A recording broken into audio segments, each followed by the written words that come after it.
Hey there, ladies and gentlemen. It's me, Dr. Donna. Welcome to week 15 of 11.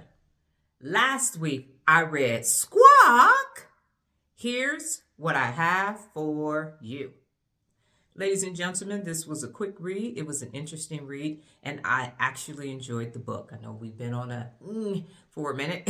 It's been touch and go, but this was an actual treat for me. And this book was about a seagull and the population located near a food court and a park, and how when they first got there was plenty of food available, but then as they grew as a flock, food started getting so that it wasn't in wide supply, and so they had to come together to figure out how they could either maintain where they were or were they going to have to go back to the seashore. And I won't spoil it for you, but things did work out in a way that I didn't even anticipate that it was coming. So yes, the book was good. And basically what happened is there's a 3-step system for you to either be a seagull manager or to be a superior manager. So my question to you right now is, are you a seagull manager or a superior manager? Like, I don't know, Dr. Don, I didn't read the book. Tell me so I can determine which one I am. So here are the characteristics of a seagull manager. You do 3 things: swooping, squawking, and dumping. And swooping is you get to set the team straight. You're going to swoop in and give them what for. Or then you come in squawking. So you're doing a lot of talking. It's a lot of one-way communication. One of the principles of real leadership is talk to people, not at them. So you're just talking at them, and then you just leave. Just micromanaging and gone. And then finally, dumping. And we know what seagulls do. They dump, and then it turns into shit show palooza. And that's what's happening. You're just dumping over on everyone, people that wasn't even doing nothing wrong. Now you're like, how did this happen to me? Why are you over here? I didn't even do anything. So you just dump. I even call it the dump and run, and then you leave. That's seagull management. But what about superior managing? Superior managing is this. You have your expectations are full-fledged. That means that everyone is headed in the right direction. Everybody is headed in the right direction. Everybody is going forward, grow continually. That's number 1. Number 2 is communication that clicks. And one of the 74 principles of real leadership is to communicate effectively. And as a result, there is a steady flow of communication. As we used to say at Frito-Lay, upstream and downstream. Everybody knows what's happening. Everybody gets a say, and it works out because it is clear, effective communication. And then finally, pause on performance. So that means you are giving feedback when it is performance focused in a way that it enhances and advances the organization, and then when it doesn't. And I always say, and I learned this from Frito-Lay, is that feedback is focused on the behavior and the performance. Constructive criticism, which I call destructive criticism, attacks the person. So if you are attacking a person, it's nothing constructive about it. It's a destructive criticism.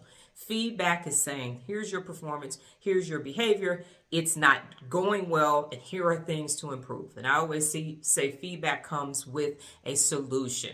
So when giving feedback, when you have pause on performance, you are looking at performance that's going well and saying, hey, keep doing that. That's working. That's the best practice, benchmark. Let's keep going forward. And when it's not going well, stop, retrain, see what's taking place, and then observe, and always seek for improvement. You can use a method that I also learned at Frito-Lay, which is tell me, show me, let me. And if anybody gets to the let me phase and they're not doing it correctly, then you can do what we called back in the military on the spot corrections, and that will help as well. So now you know, don't be a seagull manager, be a superior manager. And I am 100% absolutely positively recommending this book because it is value added and it is a simple read. So Squawk is a yes for me. Last week's meditation, I changed my YouTube to lives. My lives were on TikTok. TikTok went down for a minute, so I've been on YouTube Live.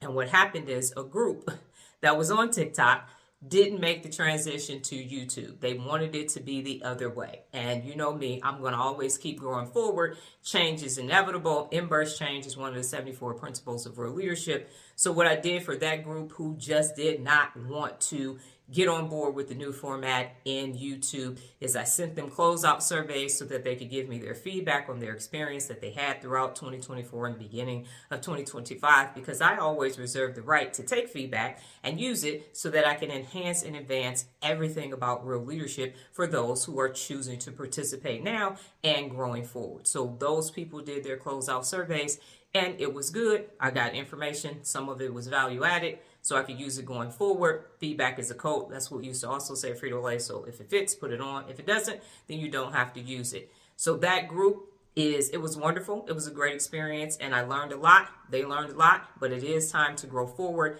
And my meditation said, yes, it's time to grow forward. So give them their closeout surveys so everything is closed out.